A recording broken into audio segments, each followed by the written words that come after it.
Doğunun pek çok noktasında kadınlar tartışma götürmez hukuki eşitsizlikler içinde yaşamakta ve çocuk yaşta evlendirilip çocuk doğurmakta, sürü halinde tek bir erkeğe tırnak içinde eş olmakta ve açıkça hor görüldükleri için kimi diğer bölgelerde de kendilerine tecavüz edilmesi neredeyse sıradanlaşmış durumdadır. 13 yaşındaki kız çocuklarının uğradıkları tecavüzden sonra kendilerini asmaları sonucu ayaklanıp isyan edenler yine kadınlar olmaktadır. Bakınız Hindistan. Daha pek çok yerde oluyor bunlar. Hem de yüzler, binler seviyesinde. O seviyede. Devam edelim. Batı'nın pek çok noktasında ise kadınlar medya aracılığıyla objeleştirilmekte ve hor görülmekte, haklarını aramaya çalışırken bile feminizm adlı akım sayesinde gizliden gizliye kontrol edilmeye çalışılmaktadır. Burada feminizme bir laf etmiyorum aslında. Daha detaylı olarak bu noktaya değineceğim. Hiçbir şey zannettiğiniz gibi değil tam olarak. Lütfen sabredin. Her şeyi ele alacağız tek tek. Devam edelim. Kadınlar binlerce yıl insan muamelesi bile görmemiş, eğitim ve seçme seçilme gibi temel haklara bile çok yakın tarihlerde ancak kavuşmaya başlamıştır. Lütfen bu kadarcık bir tarih bilgimiz olsun. Bunları bilmeyenler bilsin, unutanlar hatırlasın. Bu dünyanın gerçekleri bunlar. Devam edelim. Her şeyi bir kenara bırakalım. Dünyanın pek çok bölgesinde ağlamak gibi insani davranışlar dahi sırf tırnak içinde kadınsı bulunduğu için erkeklere yakıştırılmamaktadır. Ve sonuç ne oluyor? Bir sürü hasta erkek oluyor. Buna da detaylı olarak değineceğiz. Ataerkil düzen sadece kadınları mahvetmiyor. Erkekleri de mahvediyor. Devam edelim bakalım. Sadece bu bile ataerkil düzenin kara cehalet seviyesinde sivrilmiş olduğunu göstermekteyken, hatta ortada bir tırnak içinde terslik göremeyenlere denilecek pek söz kalmamıştır. Şimdi böylesine ataerkil bir dünyada yaşamaktayken, bu ataerkil düzenin yücelttiği erkekler hakkında bir bilgi verelim. Alt başlığımız, resmi verilere göre dünya çapında ağır suç işleyenlerin %90'dan fazlası erkektir. Cezaevleri büyük oranda erkeklerle doludur ve de cinayet, tecavüz, çocuk istismarı gibi ağır suç kapsamına giren suçları işleyenlerin de %90'dan fazlası, yani neredeyse tamamı erkektir. Eğer yaşadığınız dünyadan bir haberseniz bu bilginin doğruluğunu dilediğiniz kadar araştırabilirsiniz.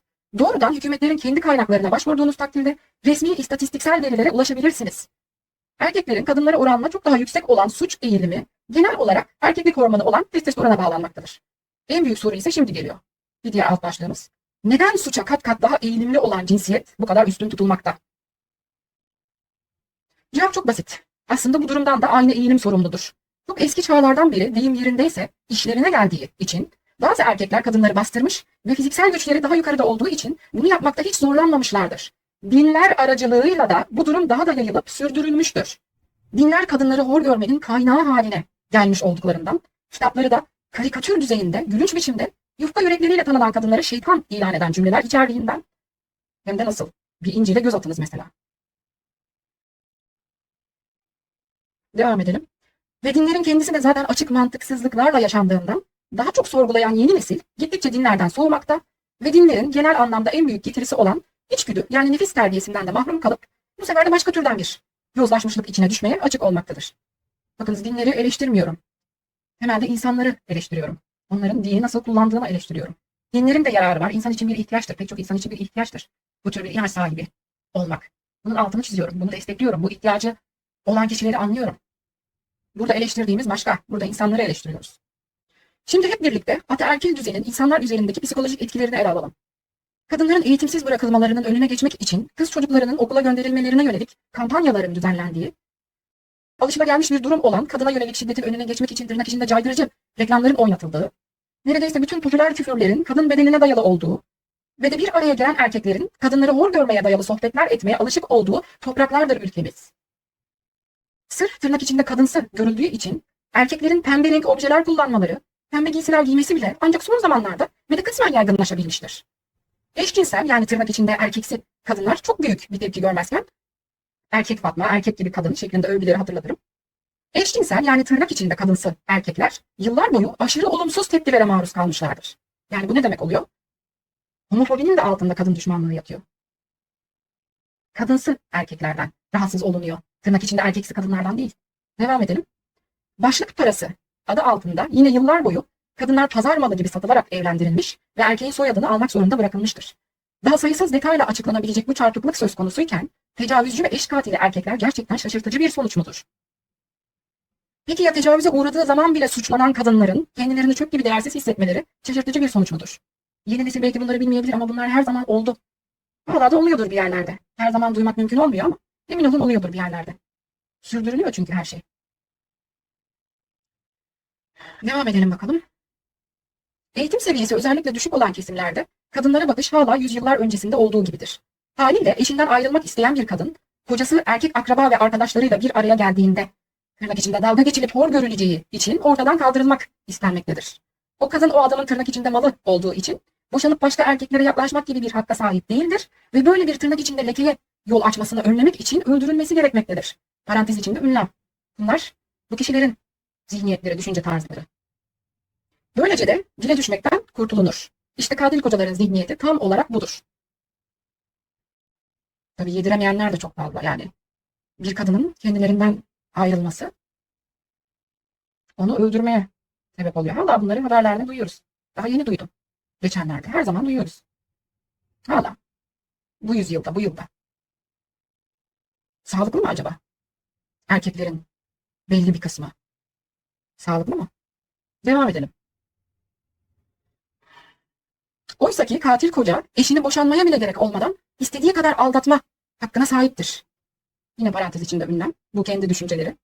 Ve hatta bunu yaparak erkek arkadaşlarından takdir de toplar. İşte aynen bu şekilde kadına saygı duymayan kültürlerin sonucu bir araya gelen erkeklerin kadınları hor gören cinsel sohbetleridir. Ve bu sohbetlerin sonucu da katil kocalardır. Bilmem bir fikriniz var mı acaba? Kahvehanelerde, kıraathanelerde, bazılarında diyelim hadi, bazı masalarda neler konuşuluyor acaba? Bir fikriniz var mı? Kayda değer ölçüde çok erkek birbirine eşleri, sevgilileri üzerinden sıkıştırıyor. Birbirleri üzerinde üstünlük kurmak için onların eşlerini, sevgililerini kullanıyor. Sen söz geçiremiyorsun karına gibi. Ve ne oluyor? Bir eş katili yaratma projesi dönmüş oluyor. Bir iki kere olmuyor bunlar. Çok ciddi seviyelerde. Birkaç tane olmuyor. Çok ciddi seviyelerde. Devam edelim. Şimdi de tecavüzcü erkeklerin psikolojilerine göz atalım. Araştırmalara göre tecavüz suçlusu erkeklerin büyük çoğunluğu tamamen sağlıksız aile ortamlarında yetişmiştir. Aralarında annesiz olanlar veya babaları tarafından istismar edilen annelere sahip olanlar dikkat çekici orandadır. Evet, evde baba tarafından hakarete uğrayan, dövülen, akşam olduğunda da cinsel ilişkiye zorlanan bir anneye sahip erkek çocukları büyüyünce tecavüzcü olmaktalar. Buna gerçekten şaşıracak mıyız? Evet, suç işleyenlerin büyük çoğunluğu erkektir. Bu dünyada çok büyük oranda ataerkildir. Oysa ki erkek kadına göre daha olgunluksuz, yani en masum ifadeyle çocuksu yapıdadır. Buraya dikkat, buraya dikkat, buraya dikkat. Burada kadınlara uygulanan politikanın aynısını erkeklere uyguladım. Nasılmış? Görün diye, örnek olsun diye. Kadınlar şöyledir, böyledir, o yüzden zayıftır, korunmaya muhtaçtır, denetim altına alınmalıdır gibi gibi politikalar malumunuz. Şimdi ben de aynısını erkekler üzerinden yapıyorum. Hem de bilimsel bir zemini de var bunun. Detaylarına gireceğiz. Dikkat edin dediğim gibi aynı politikayı örnek olsun diye erkeklere uyguluyorum. En başından alalım. Oysa ki erkek kadına göre daha olgunluksuz, yani çocuksu yapıdadır. Sol beyin yarı küresi genelde daha baskın olduğundan şehvet, saldırganlık ve bencillik gibi içgüdülerine karşı daha dirençsiz ve de egosuna kapılmaya daha yatkındır. Beyin ile ilgili bir videom bulunuyor. Orada tüm bunları detaylı olarak açıklıyorum. Korku merkezi olarak andığımız amigdala bölgesi beynin bir bölgesidir. Amigdala bölgesi sol beyin üzerinde daha etkilidir. Ve de sol beyin yarı küresi erkeklerde daha baskındır. Bilimsel gerçekler bunlar. Daha fazla bilgi için beyinle ilgili videomu izleyebilirsiniz. Tekrar ediyorum. Korku merkezi erkeklerde daha bir aktif diyebiliriz. Bu da neye yol açıyor? Saldırganlığa yol açıyor.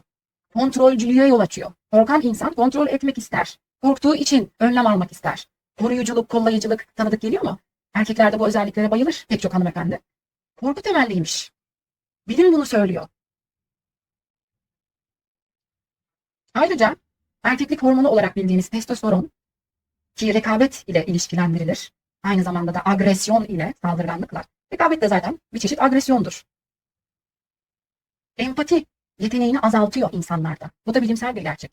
Testosteron empati yeteneğini azaltıyor. Korku merkezi amigdalada erkeklerde daha aktif, daha faal. Onun için daha kontrolcüler. Koruyucu, kollayıcı tırnak içinde. Korku, saldırganlığı ve kontrolcülüğü getirir. Ve ne oluyor? Bilim tüm bunları söylüyor. Fakat bu gibi bir politika kadınlar üzerine uygulanıyor. Kadınlar günaha meyillidir der pek çok din. Benim iddiam değil. Gerçek bu. Kadın günaha meyillidir der dinler. Denetim altına alınmalıdır onlar derler. Bilim ne diyor? Erkeklerde empati duygusu, empati becerisi zayıf diyor. Amigdala yani korku merkezi onlarda daha aktif, daha faal diyor.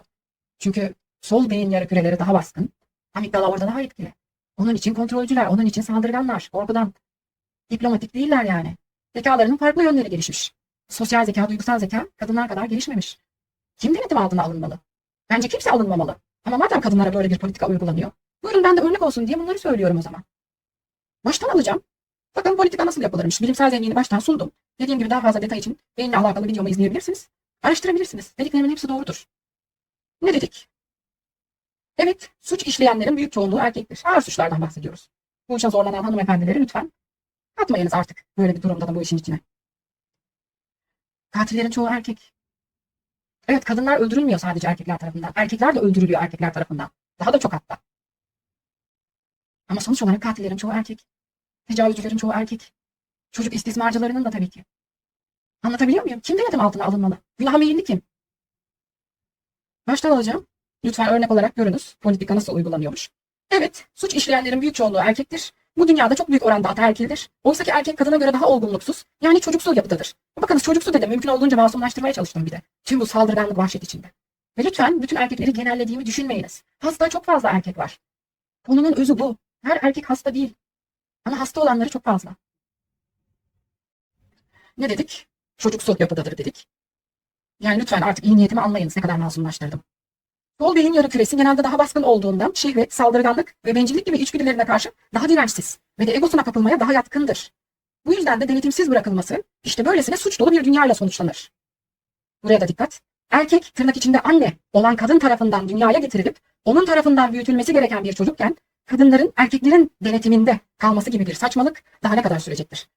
Ve erkekler kadınları kimden koruyor? Yine erkeklerden değil mi? Lütfen birbirinize sahip çıkın o zaman sevgili erkekler.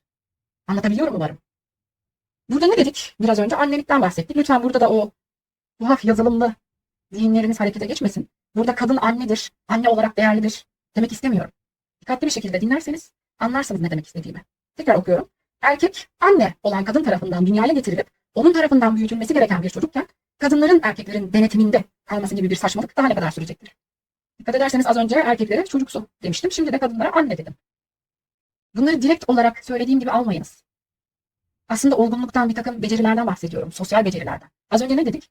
Erkeklik hormonu olarak bildiğimiz testosteron empati becerisini düşürüyor. Bilimsel bir gerçek bu. Araştırıp bakabilirsiniz. Elinizin altında internet var demektir. Bu videoyu izlediğinize göre. Teyit edebilirsiniz derhal.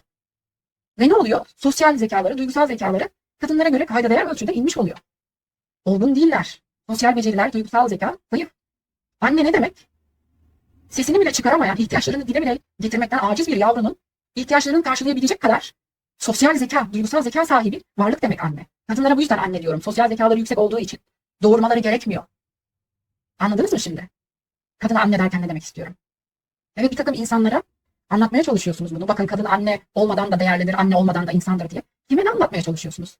Var olan iki çeşit varlığı birbirinden ayıracak kadar asgari zekaya bile sahip olmayanlara bunu anlatamazsınız. Anlatmaya çalışıyorsanız sizin de empatiniz biraz zayıf demektir. Empati kurma beceriniz. Bu şekilde anlatacaksınız. Anlatacaksınız. Evet, kadınlar annedir. Sosyal zekaları yüksektir çünkü. Ve anne olmak için doğurmaya ihtiyaçları da yoktur. Annelik sosyal zekadır. Sosyal beceriler bütünüdür. Gerçekten bunu üstüne basa basa detaylıca anlatmam gerekiyor mu? Tekrar değineceğiz buna ama. Evet, devam edelim. Eğer ki denetim annelerin yani kadınların elinde olsaydı erkekler kadına saygı duyacak. Toplanıp kadınlar hakkında cinsel ve hor görücü sohbetler etmeyecek. Ve hemcinsleri arasında itibarlarını korumak gibi hayvani içgüdülerine kapılıp da boşanmak isteyen eşlerini öldürmeyeceklerdi. Ya da birbirlerinden bağımsız olarak dediğim gibi kendilerine yediremedikleri de oluyor. O yüzden de öldürüyorlar kendilerinden ayrılmak isteyen eşlerini. Bu nedir yani? Bu ne zayıflıktır? Kendine yedirememek bu nedir? Yine tekrar hatırlatmak istiyorum. Bunlar hasta erkekler için söyleniyor. Sağlıklı erkekler için değil. Sağlıklı erkekler böyle değil. Aralarındaki farkı da ileride zaman kalırsa detaylıca ele alacağız zaten. Devam edelim. Babaları tarafından istismar edilen annelerini görüp büyüyünce tecavüzcü olmayacaklardı. Kadına saygı duyulan bir kültür içinde olsaydık. Adalet, herkese eşit miktar yemek vermek kadar basit ve mekanik bir kavram değildir. Gerçek adalet, kimin daha aç, kimin daha tok olduğunu bilip ona göre yemek miktarını ayarlamaktır. İşte böylesine bir empati, gözlem gücü, duyarlılık ve başkalarına karşı ilgi gerektiren bir işi de ancak bir anne yapabilir. İhtiyaçlarını dile getirmekten aciz bir yavruya bakabiliyor çünkü o. Kadının sosyal becerileri bu kadar yüksek. Fedakarlık, empati kurma, kendini adama, anlama, karşındakini anlama, ne ihtiyacı var acaba, ne istiyor? Yavrusu dile getiremiyor ihtiyaçlarını ama anne bakabiliyor ona. Sosyal becerileri yüksek çünkü. O yüzden anne o. Ve de adaleti o bilir. Sosyal becerisi yüksek olan bilir adaleti. Adaletin ne olduğunu. Doğurabilen bilir yani. Sosyal becerileri doğurabildiği için doğuştan yüksektir. Anlatabiliyor muyum? Bunları daha detaylı olarak ele alacağız. Merak etmeyin ve lütfen sabırlı olun. Evet, baştan almak istiyorum. Adalet herkese eşit miktar yemek vermek kadar basit ve mekanik bir kavram değildir. Gerçek adalet kimin daha aç, kimin daha tok olduğunu bilip ona göre yemek miktarını ayarlamaktır. İşte böylesine bir empati, gözlem gücü, duyarlılık ve başkalarına karşı ilgi gerektiren bir işi de ancak bir anne yapabilir. Gerçek adaleti en kolay anneler sağlar. Bunu genel olarak hepimiz bildiğimiz halde neden ülkelerimizi, dünyamızı, kendimizi tüm bu bencil ve ikiyüzlü siyasetçilere teslim ediyoruz da zenginler ve fakirler arasındaki uçurumları seyrediyoruz? Tüm dünya için bunu söylüyorum. Sadece ülke özelinde değil, her yerde neredeyse. Erkekler tarafından yönetiliyor dünya. Sosyal becerileri, empati kurma becerisi, duygusal zekası düşük olan erkekler insanlığı yönetiyor. Çok mantıklı değil mi sevgili insan ırkı? Üstün zekalısınız. Erkek düşmanı olmak çözüm değildir. Bunu tüm samimiyetimle söylüyorum. Sağlıklı erkekler kadın düşmanı değildir zaten. Bunu ayırt etmeniz gerekiyor. Tekrar ele alacağız bunu. Devam edelim. Tüm her şeye rağmen dünyanın bu gidişatı erkeklere nefret beslemekle düzeltilemez. Asıl çözüm erkeklere eksik yönlerini yani kadınsı taraflarını geri vermektir. Örneğin bir ağlama izni verin. Bir dokunma, sarılma, bir şefkat, bir duygusallık gösterebilsinler. Birbirlerine de herkese de çekinmeden. Değil mi? Bir geri verin. Hasta ettiniz erkekleri de. İnsan ırkı. Hepinize söylüyorum. Dediğim gibi sadece kadınlar mağdur olmadı. Erkekler de mağdur oldu. Ataerkil düzen yüzünden. Çok ciddi bir kısmı hasta. Bunu kim olarak söylüyorum ona da değineceğiz. Devam edelim bakalım. Özellikle eğitim seviyesi düşük bölgelerde birbirlerinden ölesiye çekinen erkekler sırf birbirlerinin diline düşmemek için pembe bir giysi kullanmaktan tutun ağlamak gibi insani bir harekette bile bulunamıyor diye belirtmiştik. Aynı şekilde popüler küfürlerin de genel olarak hep kadın bedenine yönelik olduğunu belirtmiştik ki sırf bunun bile tecavüzcüler yaratmada ne büyük paya sahip olduğunu artık kendi başınıza da anlayabilirsiniz. Bu bir abartı değildir. Siz şuurlu, aklı başında insanlar olabilirsiniz. Herkes sizin kapasitenizde değil. Bazı insanlar inanılmaz derecede şuursuzlar. Karşılarına otursanız şaşırırsınız yani. Gerçekten bu bir insan mı diye. Anlatabiliyor muyum? Ve onlar etkileniyor bunlardan. Televizyonda gördüklerinden bile etkileniyor. Gençleri, çocukları geçtim, yetişkinlerden bahsediyorum. Böyle insanlar var ve çok fazlalar. Az değiller. Etkileniyorlar. Bakıyorlar her küfür kadınlara yönelik. Ha, demek ki kadın çöplükmüş, istediğimi yaparım. Böyle bir zihniyet gelişiyor. Şaka değil, abartı değil. Bunları bir sürü insana yardım edebilmiş biri olarak söylüyorum. Kendimi övmek değil amacım. Ben bu maske kadar hiç kimseyim. Fakat pek çok insan bana gelip bana ilaçları bıraktırdınız. Onca doktor gezdim. Hiçbiri bana yardım edememişti dedi. Övünmüyorum. Ben hiç kimseyim bu maske kadar. Sadece şu söylediklerimi ciddiye alabilmeniz için söylüyorum. Hasta ile sağlıklı insanı ayırt edebilecek durumdayım. Farkındayım kimin ne olduğunu. Şuur seviyesi aşırı derecede düşük kişiler varlar. Ve sırf bu küfürlerden bile etkileniyorlar. Katillere, tecavüzcülere dönüşüyorlar. Ağzınızda sürekli küfür olursa kadın bedenine yönelik ne olacak zannediyorsunuz? Her bir küfürle yatırım yapıyorsunuz. O katillere, tecavüzcülere. Devam edelim bakalım. Sırf bunun bile tecavüzcüler yaratmada ne büyük paya sahip olduğunu artık kendi başınıza da anlayabilirsiniz dedik.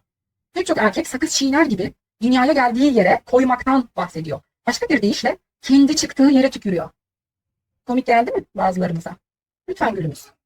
Kadınlara saygı işte bu seviyedeyken, şuursuzluk ve sorgulamamazlık bu seviyedeyken hiç şüphesiz öfkelenmemek ve kin beslememek oldukça zordur. Ancak öfke ve kin sadece daha fazla acı ve sorun anlamına gelir. Ateşi körüklemekten başka bir işe yaramaz ki bu da sadece dünyanın bu cayır cayır yanan yönünü desteklemek anlamına gelir. Sevgili kadınlar, erkeklerden nefret etmeyeceksiniz. Bunları yapanlar erkekler değil, hasta erkekler. Ve de hastalar cinsiyetlerinden önce hastadırlar. Bunları yapanlar hastalar, erkekler değiller. Anlatabiliyor muyum? Sağlıklı erkekler kadın düşmanı değildir. Adaletsizliğe destek çıkmaz. Hor görülene, ezilene zevk alarak bakmaz. Sağlıklı bir erkek bunu yapmaz. Sağlıklı bir erkek kadın düşmanı değildir. Haliyle sizin rakibiniz erkekler değil. Hasta erkekler. Ve dediğim gibi hastalar cinsiyetlerinden önce hastadırlar. Haliyle sizin tırnak içinde rakibiniz hastalar. Erkekler değil. Tekrar geleceğiz buna. Zaman kalırsa da detaylıca bol bol bahsedeceğim. Evet, devam edelim. Anneliğin, korumanın, merhametin, sevginin, inceliğin, fedakarlığın, iç güzelliğin kaynağı kadınlıkken kadınlığı hor gören toplumların nasıl da tek kelimeyle cehennem yarattığına değindik. Altı tekrar çizilmesi gereken bir nokta da şudur ki kadınlık sadece kadınlarla sınırlı değildir. Her insanın içinde eril ve kadınsı yani maskülen ve feminen iki doğa bulunmaktadır. Ve bunun sonucunun eşcinsellik bir seksüellik olması gerekmez. Yani sakin olunuz. Burada LGBT Artı reklamı yapılmıyor. Sakin olunuz. Hani demiştik ya, ağlamakta, duygulanmakta kadınsılıktır. Biz de dedik ki her kadın, her erkek ağlayabilir, duygulanabilir. Bu insanlıktır. Madem ikiye ayırmışsınız bir takım özellikleri, diyoruz ki bu özellikler, bu ikiye ayrılmış özellikler her insanda bulunur. Doğasıdır onların. Devam edelim. İşte bu yüzden ne mutlu zulme boyun eğmeyen, haksızlıklara susmayan cesur kadınlara ve ne mutlu sevmekten, duygusal olmaktan, ağlamaktan korkmayan cesur erkeklere. Onlar tam ve bütündürler ve de aralarında büyük bir fark yoktur. Zira onlar kadınlığın ve erkekliğin ötesinde insandır. Pek çoğunuz yarım insan olarak yaşıyor yani, anlayacağınız. Ayrıca her şey bir yana insanların çoğu hangi özelliklerin kadınsı ve hangi özelliklerin erkeksi olduğunu kesinlikle bilmemektedir. Ve bu da yetmezmiş gibi bilebildiğini sanmaktadır. Özetleyelim. Bedenlerin bir takım özelliklerin, niteliklerin maddeleşmiş hali olduğunu ve de cinsiyetlerin aslında doğada, kainatta bulunan prensipler, eğilimler yani enerji türleri olduğunu, bedenlerin bu enerjilerin maddedeki yansımaları olduğunu, bu enerji türlerinin bedeni şekillendirmesiyle cinsiyetlerin açığa çıktığını iyice anladıysak devam edebiliriz. Umarım anlatabilmişimdir. Kainatta ne var dedik temelde? Her atomda olan pozitif ve negatif elektrik yükleri var. Çeşitli enerji çeşitleri var. Enerji türleri var çeşitli.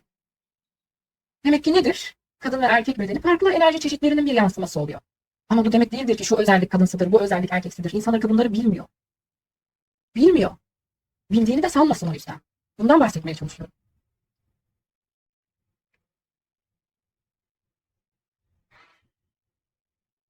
Evet, bir takım özellikleri belli cinsiyetlerde diyelim daha çok gözlemleyebilirsiniz. Fakat bu yetersizdir. Şöyle ki o özelliklerin ortaya çıkmasında çevre de etkilidir, yaşanmışlıklar da etkilidir. Bu dünyada insanlar özgür yaşamıyor. Haliyle belli özelliklerin kadınsı, belli özelliklerin erkeksi olduğunu insan ırkı söyleyemez. Çevresel faktörler çok ağır basıyor.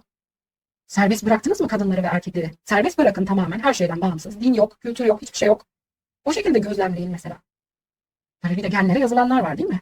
Demek ki o gözlem o kadar kolay değil. O yüzden bildiğinizi sanmayın bir takım şeyleri. Bunu anlatmak istedim. Umarım anlatabiliyorumdur.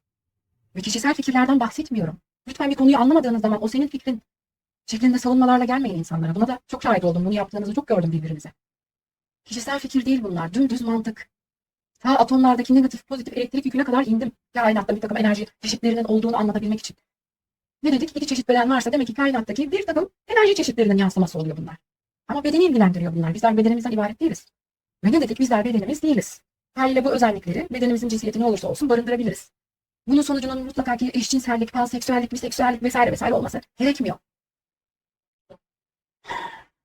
Evet, devam edelim bakalım. Günümüzün bu ciddi sorunu aslında kadın bedenindeki insanların hor görülmesinden daha da ciddi bir sorundur. Bu sorun kadınlık adı verilen özelliklerin hor görülmesi ve böylece özellikle erkek bedenindeki varlıkların bu özelliklerden mahrum bırakılarak sonuçta da eksik insanlar şeklinde yaşamaya devam etmesi sorunudur.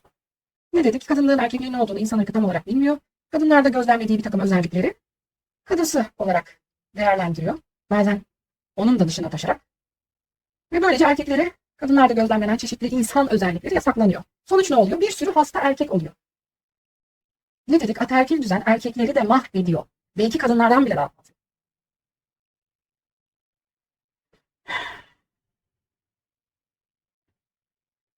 Tekrar okumak istiyorum. Bu sorun kadınlık adı verilen özelliklerin hor görülmesi ve böylece özellikle erkek bedenindeki varlıkların bu özelliklerden mahrum bırakılarak sonuçta da eksik insanlar şeklinde yaşamaya devam etmesi sorunudur.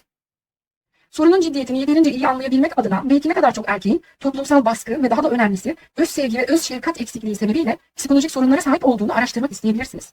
Bunun için de ana haber bültenlerine göz atmanız yetecektir. Kurbanlar neredeyse daima kadınlarken katillerin, tecavüzcülerin, saldırganların da neredeyse tamamı erkektir. Ve bu insanların bu hale gelmelerinden tüm toplum sorumludur. Bu çarpık düzeni sürdürmek de, bu çarpık düzene ses çıkarmamak da bir suçtur. Defalarca kere aynı şeyi söylüyorum ama anlaşılabileceğinden hiçbir zaman emin olamıyorum. Acaba neden?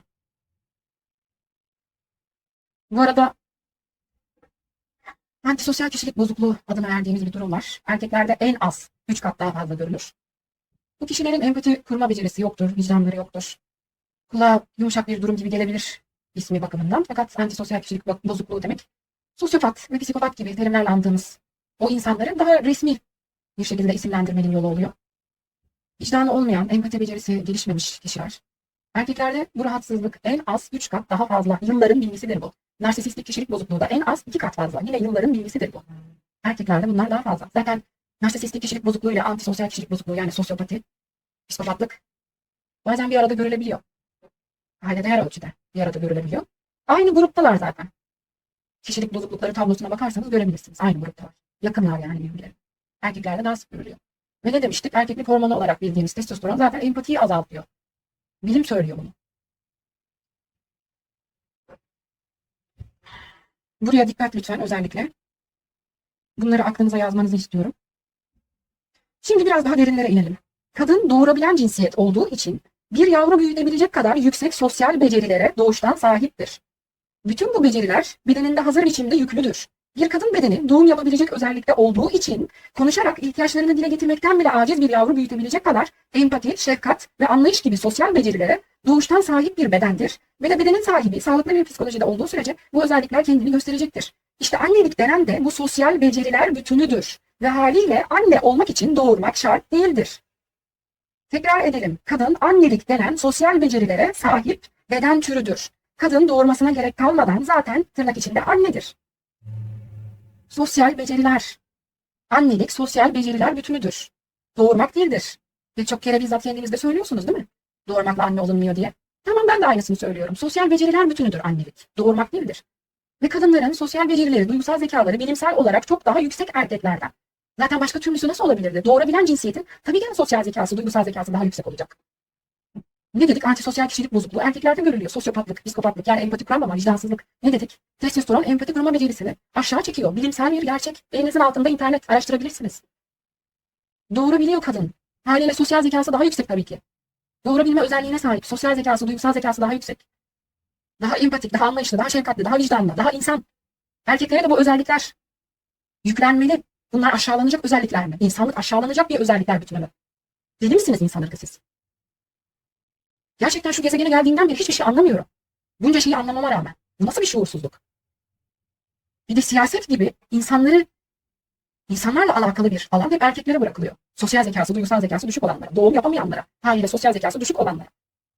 Ne kadar basit şeyler söylüyorum. 2+2 kadar basit. İlla söylemesi mi gerekiyordu birilerinin? Düşünemiyor musunuz? Ne oluyor? Farkında olmanız yeter oysa ki. Bir şeyler yerine otursa zaten kendiliğinden bir düzelme yaşanacak. Yavaş yavaş da olsa. Ve bir de lütfen, daha önce de bahsetmiştim. Burada kadınlar annedir şeklinde bir şey söylemiyorum aslında.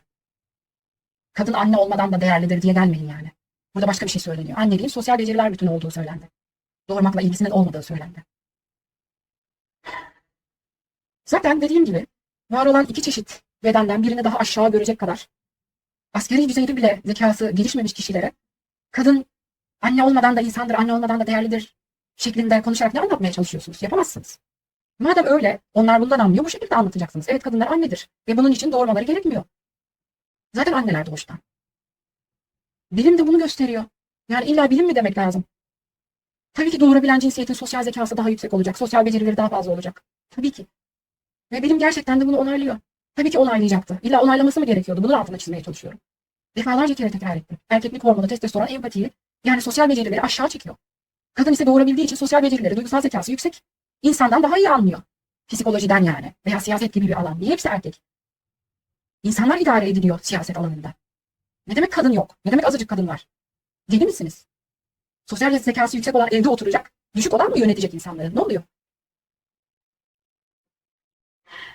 Devam edelim bakalım. Her ne kadar bir yavrunun ihtiyaçlarından ve eğitiminden her iki cinsiyet de sorumlu olsa da her kadının ve her erkeğin kadından doğduğunu ve daha rahimdeyken bile eğitimini almaya başladığını hatırlarsak, bu durumda kadın hem çocuk hem de anne iken, sosyal becerilerden bahsediyoruz, tekrar ediyorum. Erkek anne değil, sadece çocuktur. Zira kadın küçükken bile yine tırnak içinde anne olmasını sağlayan o sosyal becerilere, o özelliklere doğuştan sahiptir. Pek çoğu öyle. Özel bir genetik durumla dünyaya gelenler ayrı bir kenara tabii ki. Devam edelim. Anne çocuğu yetiştirendir. Çocuk anneyi yetiştiremez.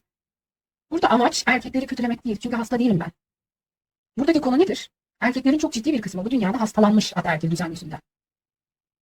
Ve bu hastalar kadınlara saldırıyor. Onları baskılıyor.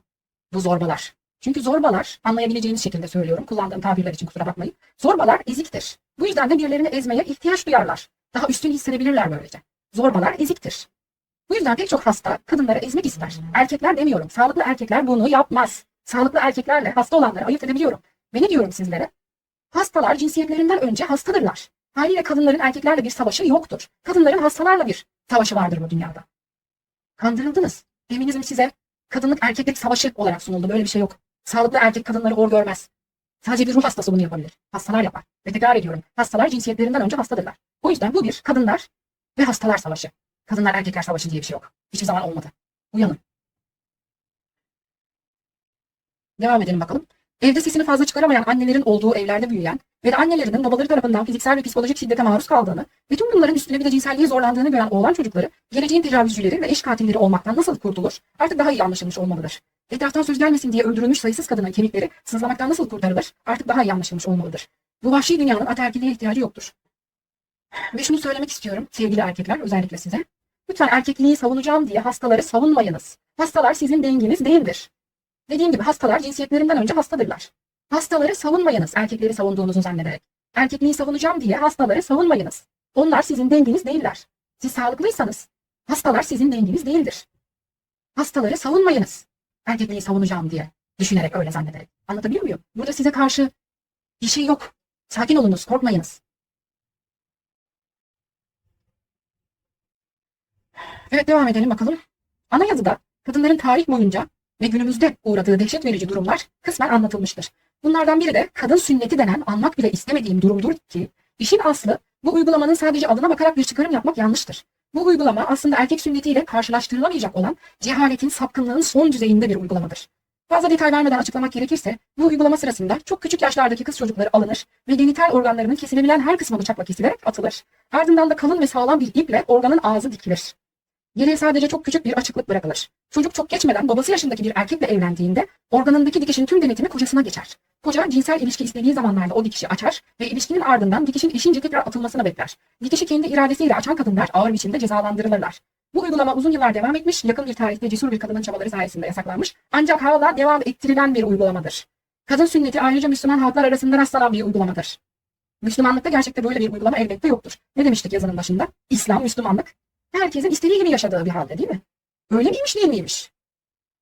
Kadın sünnetinin haricinde kadınların tek bir erkeğe sürü halinde eş olmaları, ömürlerince eve hapsedilmeleri, çöl sıcağında bile kara çuvalların içinde yaşamaya mahkum edilmeleri, çocukken evlendirilmeleri, tecavüze uğradıktan sonra bile hor görüldükleri için intihar etmeleri, ancak çok yakın tarihlerde eğitim, seçme, seçilme benzeri temel haklara kavuşabilmiş olmaları gibi durumlara da anayazıda değinmiştik.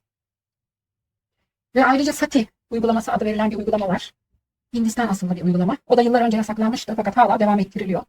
Zaman zaman duyumları geliyor. Nasıl bir uygulama biliyor musunuz? Kocası vefat ettikten sonra eşi diri diri yakılıyor. Evet, doğru duydunuz. Bu yapılıyor. Bu yasaklandı ve devam ettiriliyor. Kız çocuklarının diri diri gömülmesi meselesine de herhalde yabancı değilsinizdir. Yani bu nasıl bir gezegen? Hala diri diri yakılan, kadın sünneti adı altında korkunç, insanlık dışı zulümlere uğrayan kadınlar var. Bu nedir? Bu nasıl bir gezegen? Bir iki kişiye de olmuyor bunlar. Haberiniz olsun. Kaldı ki tek bir kişiye bile olsaydı bir şeyler yapılması şart olurdu yine. Ama çok yaygın bunlar. Çok çok çok. Bunları bilmeniz gerekiyor. Ben de rahatsız oluyorum. Ben de hatırlamak bile istemiyorum ama başka çarem yok.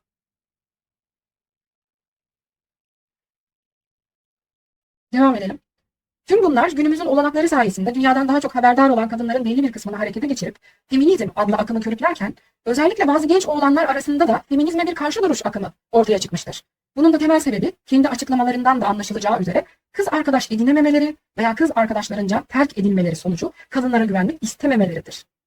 İşte bizler böylesine kötü bir şakaya benzeyen bir dünyada yaşamaktayız. Bu durumu aşmanın tek yolu da ben merkezci, ikiyüzlü ve vicdansız olmadan aklımızı doğru kullanmak, doğru biçimde araştırmak, doğruları öğrenmek ve doğru biçimde düşünmektir. Yani tarafsız ve de küçücük daracık bir deliğe sıkışmadan özgür bir şekilde. Doğru budur, tarafsız, özgür.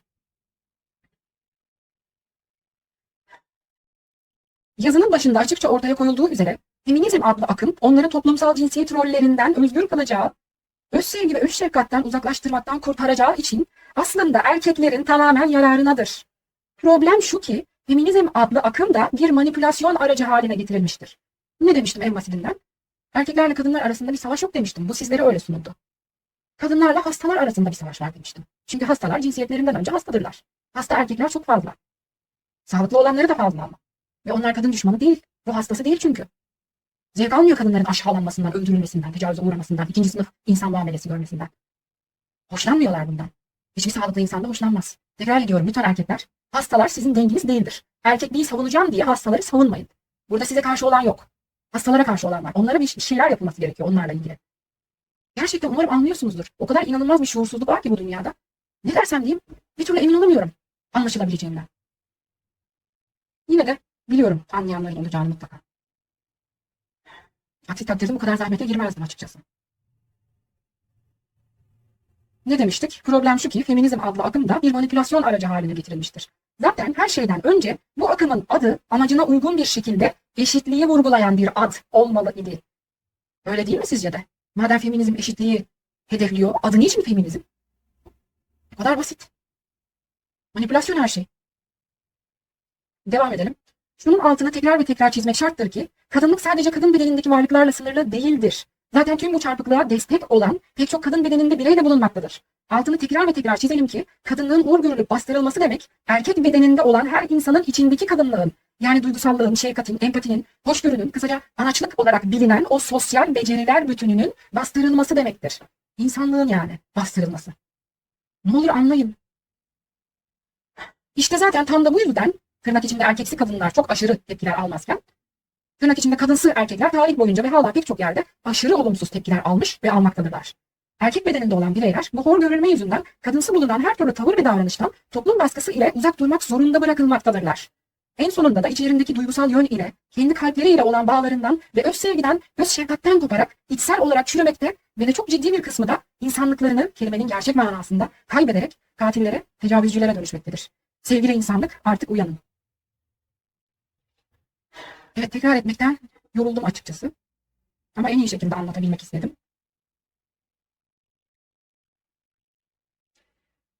Antisosyal kişilik bozukluğundan bahsetmiştim sizlere. Empati kurma yetisi olmayan, vicdanı olmayan kişiler. Genetik bir yatkınlık da söz konusu burada. Testosteronun ayrıca empatiyi aşağılara çektiğinden söz etmiştim. Bir de özellikle genç oğlanlar arasında bir kadın düşmanlığının gitgide yayıldığından, bir antifeminizm akımı başlattıklarından söz etmiştim. Sosyopatlarda dikkatimi çeken şey nedir biliyor musunuz? Daracık bir dünyada yaşar kendileri. Ne de olsa empati kurma becerileri yok. Empati nedir? Başkasının yerine kendini koyabilmektir. Empatiniz yoksa ne yaparsınız? Sadece kendi dünyanızı bütün dünya zannedersiniz. Sosyopatlarda da, antisosyal kişilik bozukluğu olanlarda da empati olmadığı için empati kurma becerisi, daracık dünyalarını bütün dünya zannediyor kendileri. Ve çeşitli sosyopatlar, kadın katilleri yakalandıktan sonra neler demiştir biliyor musunuz? Pek çok kadını öldürdükten sonra. Annem bana kötü davrandı. Ben de bütün kadınlıktan intikamımı almak istedim. Ya da kız arkadaşlarım beni terk etti. Ben de kadınlardan bunun öcünü almak istedim. Bu şekilde konuştular.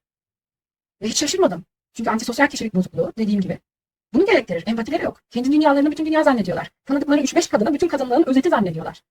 O internette tarikat kuran antifeminizm akımını başlatan ergen oğlanlarda da işte aynı eğilim var. Sosyopatlık var. Oğullarınızı denetleyiniz o yüzden sevgili anne babalar. Dikkat ediniz. Aynı şeyi görüyorum. Pek çok hastaya yardımcı olabilmiş, hayatlarını kendi ifadeleriyle değiştirmiş biri olarak bunu söylüyorum. Kendimi de övmüyorum. Ben bu maske kadar hiç kimseyim. Fakat sözlerime kulak verirseniz kendinize iyilik etmiş olursunuz. Sosyopatlaşıyor artık pek çok erkek. Düzen çarpık çünkü. Saçma sapan bir gezegen burası. Saçma sapan bir sistem kurmuşsunuz. İnsanlık dışı bir sistem. Aklıma geldi mesela. Bütün kadınların para göz olduğunu söyleyen erkekler bulunuyor değil mi?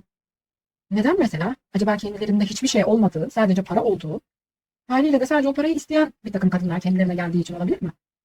Akıl isteyen, kalp isteyen, iyilik, güzellik isteyen, ne bileyim bir takım olumlu özellikler isteyen kadınlar kendilerinde o özellikleri göremediği ve bu yüzden kendilerini tercih etmediği için sahip oldukları tek şey para olduğu ve de haliyle sadece para isteyen hanımefendiler kendilerini tercih ettiği için olabilir mi? 3-5 kadın bütün kadınların özeti oluyor onlara göre. Sosyopatlık böyle bir şey. Doğrudan teşhis koymuyorum. Fakat eğilim olduğu kesin. Son derece iyi tanıyorum kendilerini. Umarım anlatabiliyorumdur her şeyi. Evet, yazımıza devam edelim. Ek olarak erkeklik hormonu olarak bilinen ve kadınlarda da az miktarda bulunan testosteron ve suça eğilim arasındaki bağlantıya gelirsek pek çok tehlikeli sosyopatta, narsiste, psikopatta ve seri katilde yüksek miktarlarda testosterona rastlanmıştır. Bu bilginin doğruluğunu araştırarak kolaylıkla onaylayabilirsiniz. Zira pek çok vaka dünya çapında üne kavuşmuş ve bu gibi bilgiler yayılma fırsatı bulmuştur. Etkileyici ve bir o kadar üzücü bir örnek olarak da 18 yaşın altında bir genç kızın kız kardeşini yüksek testosteron etkisiyle öldürdüğü bir vakaya değinebiliriz. Genç kız yüzünde ciddi tüylenmelere sebep olacak kadar yüksek testosteron seviyelerine sahip olduğundan kendisine tırnak içinde rakip olarak gördüğü ve nefret ettiği kız kardeşini öldürmüş ve maalesef ünlü çocuk katiller listesi içinde anılır olmuştur. Testosteron egoyu, rekabet duygularını ve buna bağlı olarak kıskançlığı, öfkeyi tetikler. Bunu kızışma dönemine giren hayvanların belgesellerine göz atarak bile öğrenmeniz ve görmeniz son derece kolaydır. Ayrıca bilimsel bilgiler bunlar, kişisel fikir değil. Bilim söylüyor bunları. Rekabeti, agresyonu arttırıyor testosteron. Rekabet de bir agresyon çeşididir. Empatiyi aşağılara çekiyor. Empati kurarsanız rekabet edemezsiniz çünkü zıt bunlar. Her şey yerine oturuyor mu? Empatisi düşük olan kişilere dünyanızı teslim etmişsiniz. Siyaset alanında kaçlık orana sahip erkekler. Biliyorsunuzdur herhalde o kadarını. Devam edelim bakalım.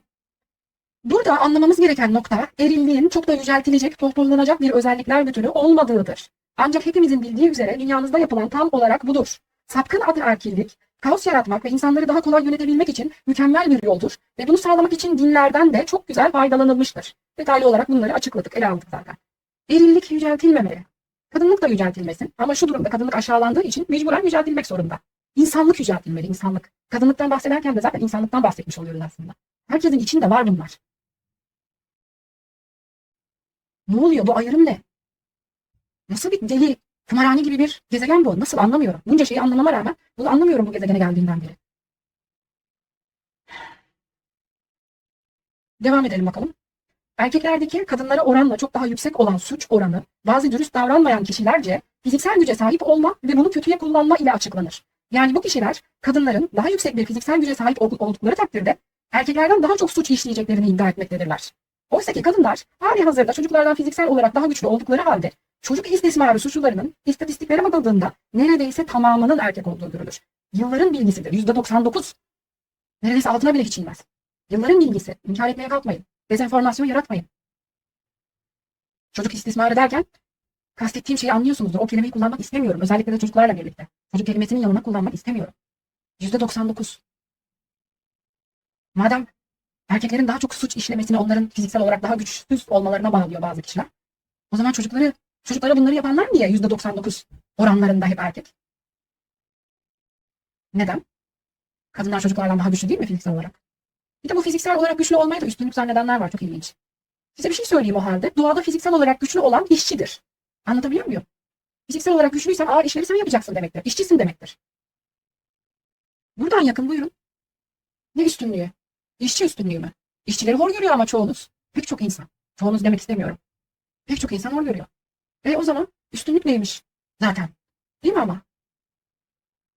Kim üstün, kim aşağılık? Kim karar veriyor bunlara? Nasıl bir gezegen bu? Şuurunuz yerinde mi? Neler düşünüyorsunuz bu anlattıklarımı düşüneceğiniz yere? Daha güzel bir dünyada yaşayabilirsiniz. Tüm bunların farkında olarak. Milyarlarcasınız siz. İstediğinizi yapabilirsiniz. Bilinçlenin yeter. Gerisi gelir kendiliğinden. Evet, hasta çok fazla insan var. Ama sağlıklı çok fazla insan da var. Milyarlarcasınız. İstediğinizi yapabilirsiniz. Ne yapıyorsunuz? Nelerle oyalanıyorsunuz? Dünya bu haldeyken. Çok mu memnunsunuz yaşamlarınızdan? Ne dedik? Oysa ki kadınlar hali hazırda çocuklardan fiziksel olarak daha güçlü oldukları halde çocuk istismarı suçlularının istatistiklere bakıldığında neredeyse tamamının erkek olduğu görülür. Anne olabilme özelliğine sahip, yani empatiye eğilim ile doğmuş canlıların çocuk istismar etme olasılığı hiçbir zaman anne olabilme özelliğine sahip olmayan canlıların bunu yapma olasılığından yüksek olamaz. 2+2. Aksini iddia etmek gerçekten de mantık sınırını aşan bir ikiyüzlülük anlamına gelir. Tüm araştırmalar şuna işaret etmiştir ki kadınlar yeterli eğitim alabildikleri zaman, ailede ve toplumda öne çıktıkları zaman terör ve suç azalmaktadır. Çünkü kadın, yani anne, doğal olarak ailenin öğretmeni, vicdanı ve denge sağlayıcısıdır. İnsanlığı daha kolay yönetmenin yolu da haliyle kadınları eve kapatmak, cahil bırakmak, bastırmak, susturmak, arka sokaklarda fuhuş için pazarlamak ve onları aşağılayıp erkekleri üstün tutmaktır. Sorun şu ki pek çok kadın tüm her şeyi kabullenmiştir ve sesini bile çıkarmamaktadır. Çünkü onlar kendilerinin değersiz olduğuna inanmıştır.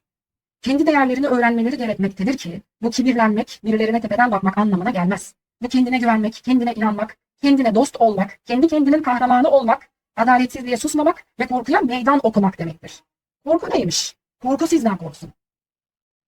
Haklı olan sizsiniz, doğru olan sizsiniz. Korku sizden korkacak. Feminen olarak görülen herhangi bir davranışta bulunması toplum tarafından hoş görülmeyen erkekler. Özgürlüğünüz için kadınlardan bile önce kadınlığa saygı duyun ve toplumun baskısına direnecek cesarete sahip olun. Anneler ve babalar, oğlan çocuklarınızı sevgi, nezaket ve şefkat göstermekten ve bunları aşılamaktan çekinmeyin. Oğlan çocuklarınıza düzeltiyor. Sert ve güçlü olmaları gerektiğini söylemekten vazgeçin. Korkmayın. Bunu yaptığınız için eşcinsel olmayacaklar. Zira hiç kimse bir sabah kalkıp ben artık karşı cinsten hoşlanmaktan vazgeçeyim en iyisi diye karar almaz. Bu bir seçim değildir. Okullarda iyi huylu ve duygusal oğlan çocukları ile dalga geçilmesine izin vermeyin. Ve gelelim oğlan kelimesine. Oğlan kelimesi genç erkekler ve çocuklar için kullanılan kelimedir. Tıpkı genç kadınlar ve çocuklar için kız kelimesinin kullanıldığı gibi. Aklınızı berraklaştırın. Gerçekten iğrençleşmeyelim. Olur mu insan ırkı? Ama işte erkeklerin üstünde öyle bir baskı var ki oğlan kelimesine katlanamıyorlar. Sonuç olarak kız kelimesi de bambaşka yerlere çekiliyor. Değil mi? Biliyorsunuz, açmama gerek yok. Genç erkekler için, çocuklar için kullanılır oğlan ifadesi. Genç kadınlar ve çocuklar için kız ifadesi. Bunda bir sorun yok. Hastalara göre kelimelerimizi değiştiremeyiz. Değişmesi gereken hastalardır. Anlatabiliyorum umarım. Ve bilginiz olsun, adam kelimesi Adem yani insan demektir. Yani kadınlar da adamdır. Haberiniz olsun. İnsan demektir adam. Oku da adam ol, insan ol demektir. Adam, Adem, insan demektir. İnsan. Erkek değil. Sevgili ilginç canlılar. Hatta oğul kelimesi de evlat demektir. Haberiniz olsun. Oğul evlat demektir. Erkek evlat değil. Araştırabilirsiniz hepsini. Ağzımdan hiçbir yanlış kelime çıkmadı. Şu ana kadar. Devam edelim. Bir erkek duygusallık sergilediği zaman onu yargılamaktan vazgeçin. İnsan gibi insan olmasına izin verin. Erkekleri korkutmaktan vazgeçin ve kadınsı taraflarını, yani insanlıklarının kalanını geri verin. Kadın ve erkek ruhta aynı anda bulunan ve bulunması gereken enerji türleridir. Ruh ve beden ayrıdır. Karıştırmayın. Ruha inanmıyorsanız da şuur olarak düşünebilirsiniz dedik. Bilim bile söylüyor. Hiçbir şey yok edilemez. Her şey enerjidir. Sadece değiştirilebilir. Şuur da çok incelikli bir tür enerjidir. Tıpkı beden gibi çok daha incelikli bir formudur. Şuurunuz yok olmayacak. Bilim bunu söylüyor. Atom altı parçacıklarda da bir anlamda mekanik de olsa bir şuur gözlemlendi. Şuur var, şuur. Yok olmayacaksınız. Bedeninizde değilsiniz. Dinler de hep bunu söylüyor demiştik, değil mi? İnancınız olsun olmasın fark etmez. İster dinlerin ilahi bir kaynaktan geldiğine inanın, ister insan elinden çıktığına inanın, fark etmez. Fark etmez. Devam edelim. Pek çok erkek küçücük yaşlardan beri korkutulduğu için tamamen toplumun bu saçma tabularına boyun eğmekte ve kadınsı görülen her türlü tavırdan, davranıştan ve hatta işten, uğraştan, hobiden, objeden uzak durmaktadır. Erkekler kimin ne dediğini aldırmayacak kadar, tabuları sorgulayacak kadar cesur olun. Pek çoğunuz maalesef ki çok cesaretsizsiniz ve saldırganlığınızın sebebi de budur. Buna karşılık olarak kadının böylesine hor görüldüğü bir dünyada bedensel olarak cinsiyet değiştirenler kuşkusuz ki akıl almaz bir cesaret örneğidirler. Şimdi kimin cesur, kimin güçlü olduğunu tekrar düşünün. Sevgili insanlık artık uyanın. Anne, çocuğu eğitmek için vardır. Ne demiştik? Anne, sosyal becerileri yüksek olan, yani doğum yapabildiği için ister istemez sosyal becerileri daha yüksek olan kişi oluyor. Anne, doğurması gerekmiyor. Ne dedik? Anne, çocuğu eğitmek için vardır. Denge bu şekilde sağlanır. Sizin dünyanız nasıl? Ayaklar baş olmuş, çocuklar anneleri eğitiyor. Sosyal becerisi yüksek olanlar çoğunlukla toplumdan dışlanıyor. Sosyal becerisi düşük olanlar, bilimsel gerçekler bunlar, tekrar ediyorum. Sosyal becerisi düşük olanlar siyasette dünyayı yönetiyor. Ne güzel bir dünyaymış bu böyle. Ayrıca negatif ve pozitif iyonlardan da bahsetmiştim. İkisi de insan sağlığı için yararlıdır. Fakat şöyle de bir gerçek var. Hareket olduğu zaman akan bir su, şelale olabilir, herhangi bir akarsu, bol rüzgarlı bir yer, ağaçların olduğu bir yer, hareketin olduğu, doğanın canlı olduğu gibi alanlarda bolca negatif iyon bulunur ve insan sağlığı için duymuşsunuzdur belki. Çok yararlıdır bu negatif iyonlar. Örneğin tozlu bir alanda pozitif iyonlar vardır. Elektronlar eksiktir, hareketsizdir orası. O yüzden sağlığınıza zararlıdır. Başlangıçta bahsetmiştim. Negatif elektrik yükü, pozitif elektrik yükü diye. Neyse, biraz derin konular. Burada durabiliriz sanırım. Ha evet, örneğin astrolojide bile, ki hiç hoşlanmam astrolojiden, bunu başında söyleyeyim. Negatif burçlar kadınsı burçlar olarak tanımlanıyor. Burada negatifin olumsuz olmadığını anlatmaya çalıştım. Dediğim gibi akarsuyun, şelalenin, ağaçların, rüzgarın olduğu bir yerde negatif iyonlar çoktur. Bolca elektron alışverişi yapabilmiştir orada. Atomlar. Sağlığınız için yararlıdır negatif iyonlar. Böyle tuhaf bir dünyamız var işte. Evet, notlarıma bakmak istiyorum. Bir şeyler atlamadığımdan emin olmak için. Evet, küfür konusuna gelelim. Özellikle ülkemizde, bütün dünyada öyle de bu ülkede özellikle dikkatimi çekiyor. Neredeyse bütün küfürler kadın bedenine, kadınlara yönelik. Peki sevgili kadınlar, siz niye cevap vermiyorsunuz? Ne oluyor mesela? Çeşitli kelimeler örneğin sadece kadınlar için kullanılıyor. O ile başlayan falan, derhal anladınız değil mi? İyi biliyor pek çok insan küfürleri çünkü. Neden bunlar erkeklere denmiyor? Merak ediyorum, yasa mı var? Veya yasa olsa ne olacak? Ben bir kadına bu şekilde hakaret edildiğini gördüğümde aynısını erkeklere söylüyorum. Ve hiçbir şey olmuyor, biliyor musunuz? Yapabilirsiniz yani. Birisi size mesela o ile başlayan bir kelimeyi kullandığında sen ne kadar o isen ben de o kadar o'yum diyebilirsiniz. Değil mi? Aslında bir mesaj da veriyor. Ne kadar güzel. Yasa yok küfretmemeniz için. Olsaydı da fark etmezdi. Yani izin vermeyin bu kadar. Ataerkillik de değil artık bu. Fallusperestlik bunun adı. Çok daha başka bir kelimeyle ifade ederdim. Yapmak istemiyorum ama. Küfrü de samimiyet olarak algıladığınıza şahit oldum çünkü. Asla istemem. Ne demiştiniz? Maske mesafedir. Ben de mesafe istiyorum. Hastalarla aramda. Üzgünüm. Bütün insanlık birden hasta olabilir bana göre. Devam edelim bakalım. Ne gibi notlar almışım. Evet, hadislerden bahsetmiştik örneğin. Yazının biraz daha başlarında. Şöyle bir hadis var. Duymuşsunuzdur belki. Kocasını gece reddeden kadına sabaha kadar melekler beddua eder. Hadise bakın. Yani ilahi bir kaynaktan geliyor değil mi? Kesin öyledir. Dinler nasıl kullanılıyor? Görmeyi reddetmeye devam edecek miyiz acaba? Bir de ağır suç işleyenlerin %90'dan fazlasının erkek olmasından bahsetmiştik. Araştırabilirsiniz. Yani bilmiyorsanız bile. Araştırabilirsiniz. Dünyadan haberiniz yoksa. Buna rağmen bir de başka bir hadis bulunuyor. Cehennemin %70'i kadınlardan oluşur şeklinde. Dünyada suçları işleyenlerin %90 kadar erkekken. Değil mi? Ne kadar mantıklı bir hadis. Kesin ilahi bir kaynaktandır. Nur saçıyor zaten bu hadisler. Fıkıh kültürü de öyle. Ne diyor belirsiz dedeler tarafından yazılmış bir sürü yazı. Keşke sadece Kur'an temel alınsa ve de doğru anlaşılsa, doğru tercüme edilse değil mi? Arap kültürü, kız bebekleri gömen, vaktiyle bunu yapan Arap kültürü İslamiyet zannedilmese keşke. Din kullanılamasa keşke değil mi? Ne güzel olur. Evet, tekrar ediyorum, bu bir kadınlar erkekler savaşı değildir. Erkekler de mağdurdur. Belki kadınlardan bile fazla. Hasta olmak kolay bir şey değil çünkü. Bu kadınlar ve hastalar arasında geçen bir savaştır diyelim. Gerçekten maalesef bir savaş çünkü. Ve evet, kaç kadın ayrıldığı erkeği öldürüyor şeklinde bir not almışım. Bahsetmek istemiyorum aslında ama haberlerde hep gördüğümüz çok fena şeyler. Onları da yazmışım. Bahsetmek istemiyorum. Her türlü şekilde öldürülen, gerek kimyasal bir takım maddeler ile gerek tüfekler. Bahsetmek istemiyorum. Her zaman haberlerde bunlar var. Hatta duyabildiğimiz için sevinmemiz gerekiyor. Duyamadıklarımız daha fazladır. Koca dünya çünkü değil mi? Evet, şöyle bir notum da var. Bu da önemli bir nokta. Sevgili kadınlar, size özel. Hemcinsleriniz size haksızlık etse bile herhangi bir konuda tartışmayın. Yeterince zor durumdasınız zaten kadınlar olarak. Anlatabiliyor muyum? Yapmayın. Deyin ki bak, ben bu dünyada her gün kadınların kıtır kıtır doğrandığı böyle bir gezegende seninle tartışmak istemiyorum. Bunu yapmak istemiyorum. Yapmayalım bunu. Bunu diyebilirsiniz. Yapmayın. Evet, birkaç ismi not etmişim ayrıca. Örneğin Marie Curie. Marie Curie. Kendisi radyoaktivite konusunda öncü çalışmalar yapmıştır. Radyoaktivite. Atom bombasının mucidi denince hemen Oppenheimer, Einstein falan akla geliyor. Radyoaktivite konusunda öncü çalışmaları kim yapmış? Marie Curie. Tabii bomba yapılabileceğini düşünememiştir belki o sırada. Farklı şekilde de kullanılabilir diye düşünmüştür. Nereden bilsin? Bilim alanında, iki ayrı bilim alanında Nobel sahibi kendisi. Tek insandır. Kimya, fizik. İki ayrı bilim alanında Nobel sahibi olan tek insan Marie Curie isimli hanımefendidir. Tek insan diyorum, tek kadın değil. Buna rağmen kaçınız onu tanıyor? Einstein'ı herkes tanıyor ama. Neden acaba? Ve başlangıçta kocası olmasa, eşi olmasa kendisinin o ödülü bile alamayacaktı. Tarih hani hep erkeklerle dolu ya. Bunun sebebini ne zannediyorsunuz acaba? Eğitim yasaktı kadınlara. Yasaktı, yasak. Yasak.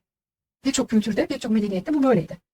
Sadece belli eğitimler alabiliyorlardı. O da nasıl daha iyi bir ev hanımı olunacağına dairdi daha ziyade. Yasaktı eğitim kadınlara. O yüzden tarihte bu kadar azlar. Ve de gördüğünüz gibi Marie Curie çok güzel bir örnek. İki ayrı bilim alanında Nobel ödülü sahibi. Adını neredeyse bilen yok. Neden acaba? Neden acaba? Neden acaba? Ve İmparatoriçe Theodora bulunuyor. Doğu Roma, yani Bizans İmparatoriçesi olarak bilinir. Kendisinin bir hayat kadını olduğundan söz edilir. Olabilir. Bunda ne var? Ne var acaba? Bazı kaynaklara göre, onları çok iyi incelemedim, sadece haberim var. Kendisi aslında bir rahip kızıymış ve de getirdiği yasalar bazı erkekleri sinirlendirdiği için hayat kadını olarak tanıtılmış insanlığa. Açıkçası olabilir çünkü bunun örneklerini çok gördüm. Kendisi ne yapmış biliyor musunuz? Tarihin ilk feministi olarak bilinir kendisi. Tecavüze uğrayan kadınlara, bunu yapanlara bir ceza getirilmesi şeklinde bir yasa öngörmüş mesela. Hayat kadınlarına haklar vermiş, korunmaları, sığınmaları için. Boşanan kadınların hakları, tecavüze uğrayan kadınların hakları, bunları yaptığı için bir takım erkekler kendisinden nefret etmiş. Kendin de hayat kadınısın. O yüzden gibi düşünmüş olabilirler. Kaldı ki dediğim gibi öyle olsa ne fark eder, olmasa ne fark eder. Yaptıkları son derece doğru. Tecavüze uğrayan kadının hakkını düşünen yokmuş ve kendisi bunu düşünmüş. Bu yüzden bugün bile kötü şöhretlidir kendisi. Bütün bu güzel davranışlarına rağmen. Böyle bir dünya burası. Neden bir takım erkekler rahatsız olmuş? Erkekler demek istemiyorum onlara. Başta da bu ayrımı yaptık zaten. Hastalar onlar. Hastaların cinsiyetlerinden önce hasta kimlikleri gelir. Hasta onlar. Kadınlara rahatça tecavüz edememek canlarını sıkmış herhalde. Bu yasaları düzenleyen Theodora'dan nefret etmişler belli ki. Hipatya aynı şekilde anılması gereken isimlerden linçe uğrayarak yok edilmiş diğerimizi. Yakın zamanda Afgan Terhunde gibi o kadar sayısız örnek var ki. Korkunç şekillerle linç edildiler. Ve bir de bunu not etmişim, bunu da söyleyeceğim. Lütfen sevgili anne babalar ordularınızı denetleyin. Ne anlamda mı söylüyorum? Daha önce de söylemiştim. Şimdi başka bir anlamda söylüyorum. Oğullarınız da saldırılara uğruyor. Bizzat bana danışan olarak gelip kendileri itiraf ettiler. Son derece yaygın. Saldırıya uğruyor kendilerinden büyük erkekler tarafından oğullarımız. Bazen amcaları, dayıları, bazen mahalleden bir insan. Çoğu zaman akrabaları. Denetleyin onları da. Kız çocuklarınızı denetlediğiniz gibi. Onlar da çocuk çünkü. Anlatabiliyor muyum? Onların da korunması gerekiyor.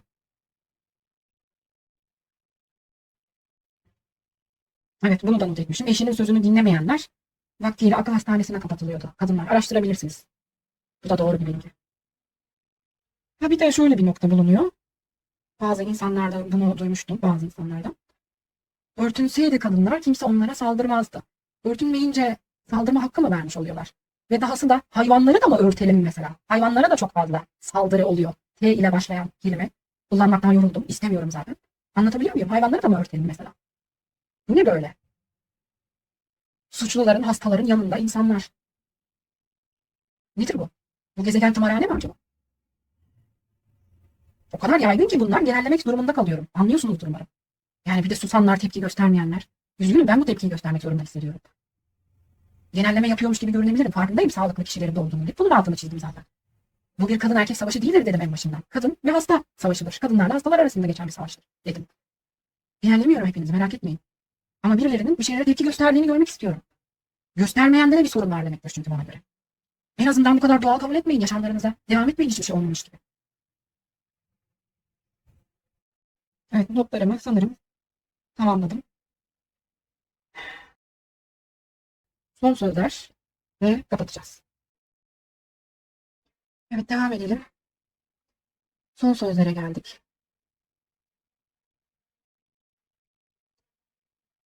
Aslında ne diyeceğimden emin değilim. Ne desem bir işe yarar bilmiyorum gerçekten. Bir işe yarar mı emin değilim. Sevgili kadınlar, sevgili hemcinslerim. İçleriniz de dışlarınız gibi güzel kesinlikle. Buna ikna oldum, beni ikna ettiniz. O yüzden sizler için bu zahmete girdim. Fakat cesaretiniz, işte ondan da emin değilim. Güzelliğinize inanıyorum, ikna oldum ama cesaretiniz, ona inanmıyorum. Buna rağmen bu videoyu yaptım. Neden? Belki de inanıyorum ama hayal kırıklığına uğrayacağımı düşünüyorum. Hiçbir şeyin değişmeyeceğini. Her zaman olduğu gibi. Evet pek çok şey değişti. Fakat yeterli mi? Olup biten onca şey varken yeterli mi sizce? Tek tek ele aldık bir sürü şeyi. Neler neler oluyor, neler neler yapılmış. Kadınlara, kadınlığa, insanlığa. Belki de inanıyorum cesaretinize ama yine hiçbir şeyin değişmeyeceğini düşünüyorum. Hayal kırıklığı yaşayacağımı düşünüyorum.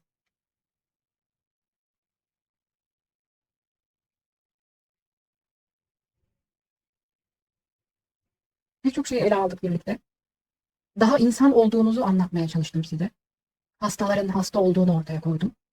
Pek çok bilgi verdim. Daha şiddete eğilimli, şehvetli, tecavüzcü, egoist, saldırgan kişiler.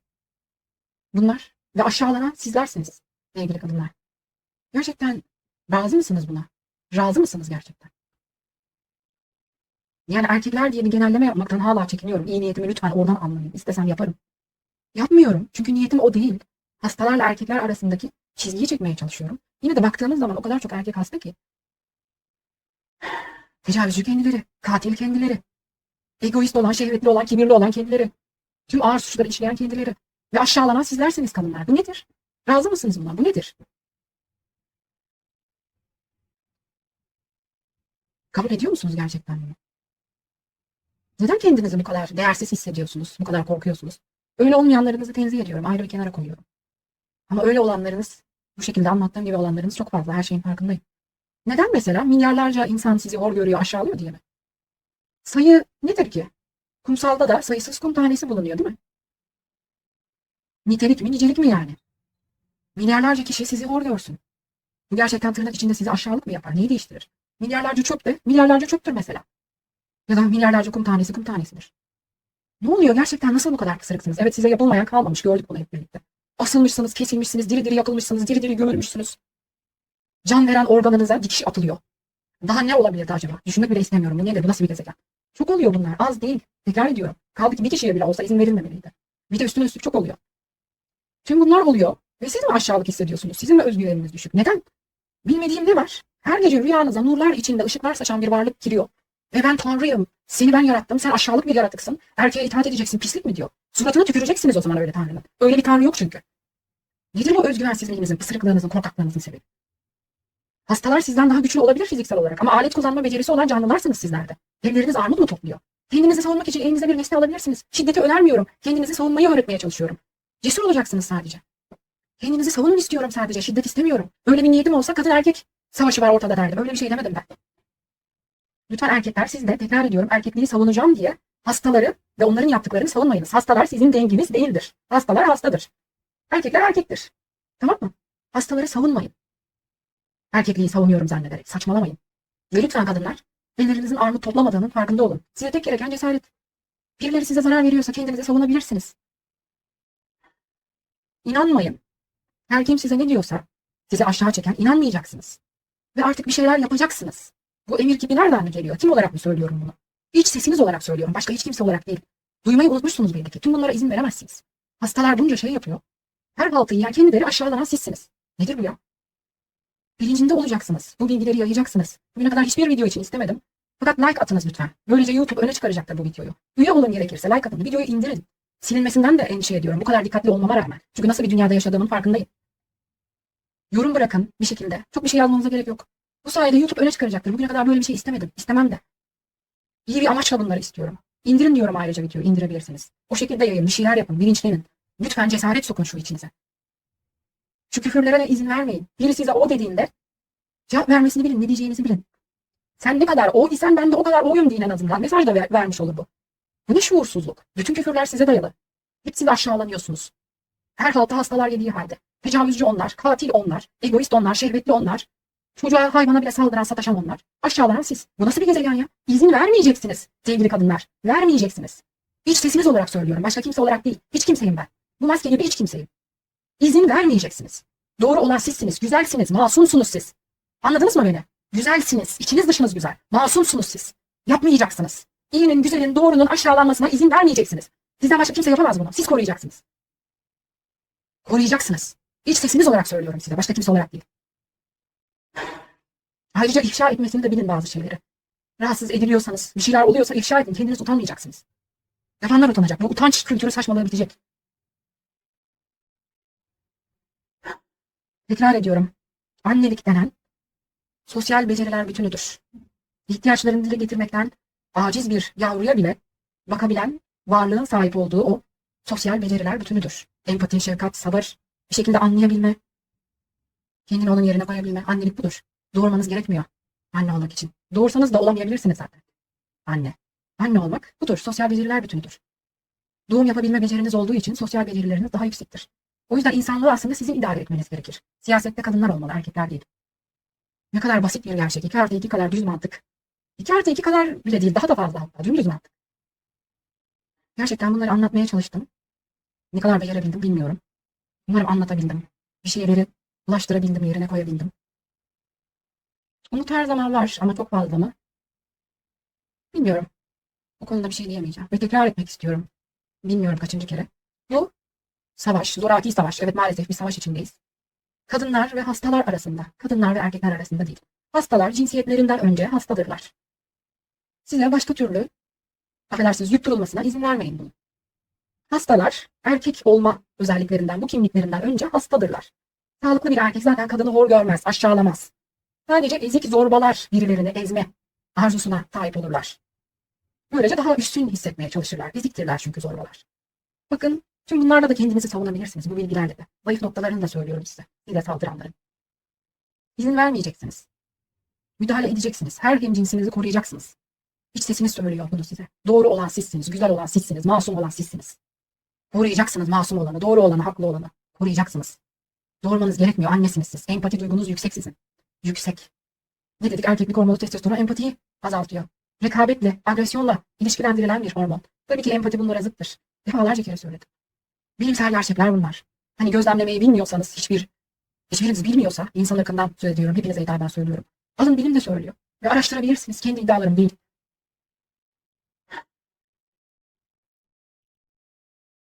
Evet, denilecek çok şey var aslında. Fakat tekrara girecek bundan sonrası. Gerçekten ne diyeceğimi bilmiyorum. Benim çok yetersiz geliyor. Lütfen, lütfen. İyi olanı, doğru olanı, masum olanı. Yani kendinizi koruyun. İzin vermeyin. O küfürlere bile izin vermeyin.